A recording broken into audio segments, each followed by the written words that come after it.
How's it going, everyone? I'm the one and only Kaiju Sage. Welcome back to a new video, and in today's video, we're going to be talking about the most evergreen money strat that you can possibly have in Path of Exile. What do I mean by that? Well, it's the most consistent and the strat that will consistently perform the longest throughout all of the life stages of a league. And I'll describe it all for you in just a minute. I'll answer a few points and talk about it here in just a second.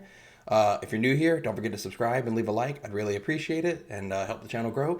We're almost at 100 subscribers. I didn't think it would be possible on my own. I started with like 10 people that I all knew the name of. So, now that we're almost at 100, it's every day it seems more and more real, like the possibility of making some money on YouTube. So let's keep growing. Let's keep trying it. And yeah, also, last thing before we get into the video, sorry I've been gone for like 2 weeks.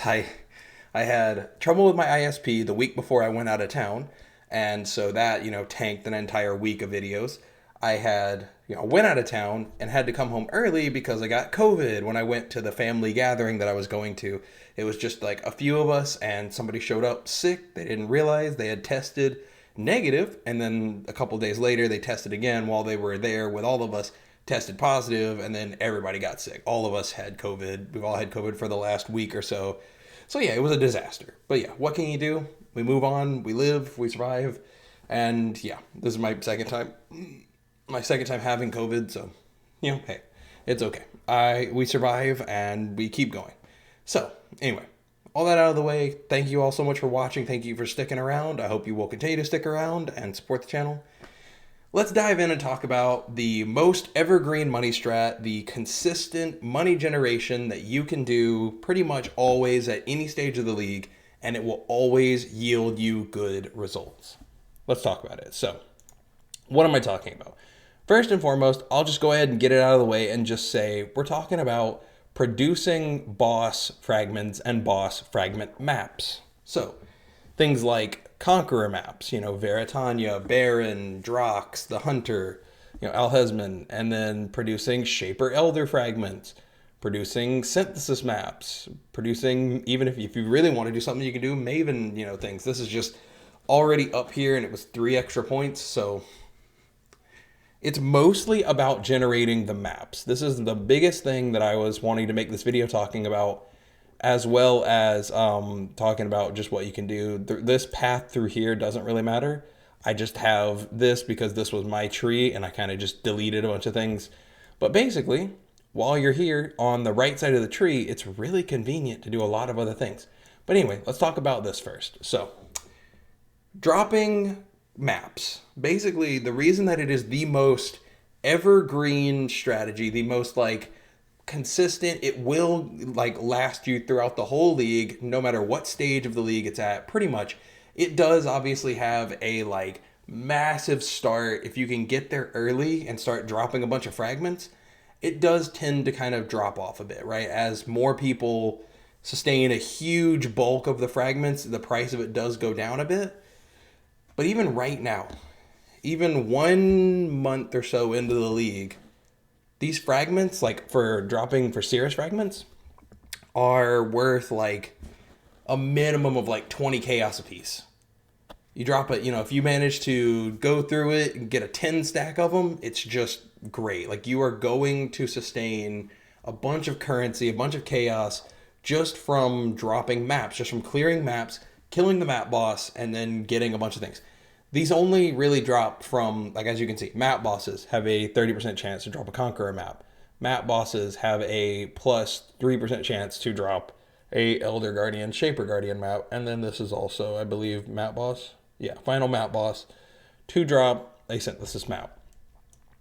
The only real things to really note about this strategy is that you need to be able to clear tier 14s and above. I personally obviously try to get a build that can run T16s consistently, and then you just go nuts, you go crazy. And yeah, I mean, that is the core of the strategy. Now, let's talk about anything otherwise worthy of note. So I also over here have the Eater of Worlds nodes. The Eater of Worlds nodes are just my personal favorite as a content creator. I like having the potential for a big, flashy, you know, you get a divine drop. Obviously, if you look back on my channel a couple weeks ago now, because, you know, the break that I had to take, unfortunately. But before that, I had a video where I dropped 10 divines, literally because of an Eater of Worlds altar, or 2, technically. I got one that was the final boss drops 6 divines, and then I got the thing that was 42% chance to duplicate basic currency drops. So yeah, 4 out of 6 of the divines duplicated, and I got 10 divines out of it. So yeah, it was a very like standout moment. But I will tell you that I would personally recommend, because it doesn't really matter which way you get up here to the top, just that you get up there to the top is probably best. If you're going to take altars, probably go 𝙀𝙓𝙋𝘼𝙉𝘿, because it has the Chaos Orb altar, and you will actually see the Chaos Orb altar. I have not seen the Divine altar since, and I have run 200, 300 maps since then, probably, and I have not seen the Divine altar again. So just keep in mind, right? Like, if you're someone who just wants the high roll and you just want to go for the big drops, you can use the Eater of Worlds altars, but you should probably use the 𝙀𝙓𝙋𝘼𝙉𝙿 altar. Go for the Chaos Orb drops and just do it. But yeah, so last thing of it all, that is the bulk of it, is just knowing this is your goal. Drop as many Conqueror, Elder, and Shaper and synthesized maps as possible. I would also say, potentially, if you really want to just try and focus purely on that, take these 𝙀𝙓𝙋𝘼𝙉𝙿 nodes, where you have a increased chance of dropping things, and you get more 𝙀𝙓𝙋 missions per day, because, well, actually, wait, hang on.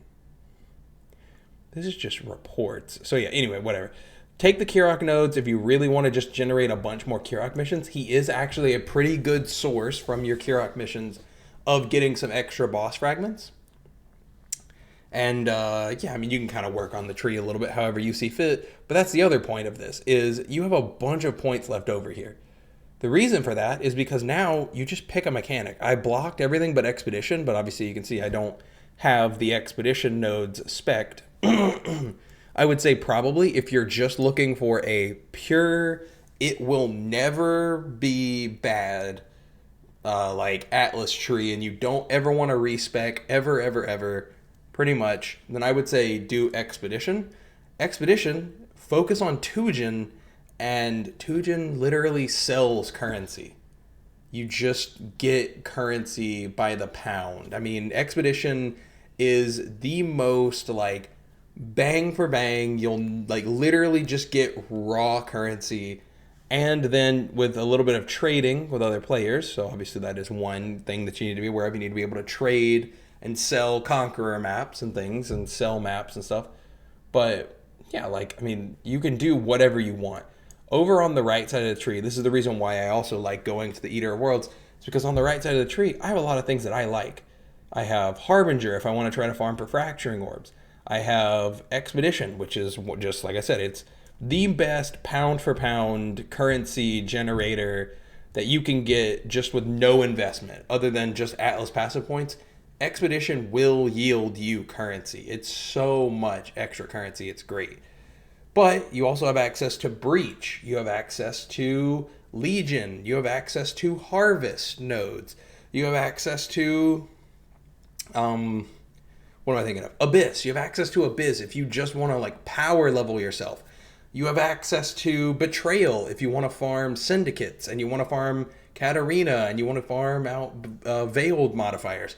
You have access to so much stuff on the right side of the tree. So that is the other reason, outside of I'm just I'm trying to be a dirty little high roller who rolls for divine altars and stuff. But obviously that doesn't happen very often.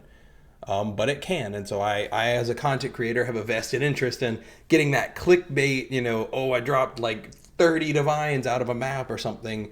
So I'm going to continue to do that. But as I said, I would recommend, as long as you have something that you want to run on the right side of the tree, take 𝙀𝙓𝙋𝘼𝙉𝙿. And then just focus like Ritual. Ritual is kind of similar to Expedition in a way, in that it's always going to have consistent something. But Expedition is 10 times better than Ritual in terms of you just get 𝙀𝙃, you do Danig up here at the top of the tree, focus that, run your Tujins and Danics. You can, unless you are really trying to grind for logbooks, you can just skip Gwenin and Rog and just do that. I mean, you literally just go into every map, check it, try to get as many logbooks as you can, and it's just honestly feels rewarding. Expedition is one of my favorite mechanics. But yeah, I mean, that is the bulk of what I wanted to say. The best thing that you can do for yourself is be a boss map dropper. Be a boss provider and sustainer for other people. Sell sets or just a buttload of fragments, and you will always be able to consistently make chaos. Every day, you just run some maps, drop some fragments, drop some fragment maps, and just go crazy. That's the strategy. That's all I have to say for you guys today. Thank you so much for watching. I really appreciate you being here. Don't forget to subscribe and leave a like if you're new here. And comment down below. Let me know what you think of it. And I'll provide a link to this if you really want it. But yeah, I'll just copy this Path of Exile Atlas tree link here. And I mean, it's literally just go to the top of the tree and get those 3 clusters and do that. So I'll provide a link, but I don't think you need it. But hey, maybe you disagree. So I'll put it down there in the description and you'll have it if you want it. Thank you so much for watching. I'll see you all in a new video tomorrow, and I hope you have a great day.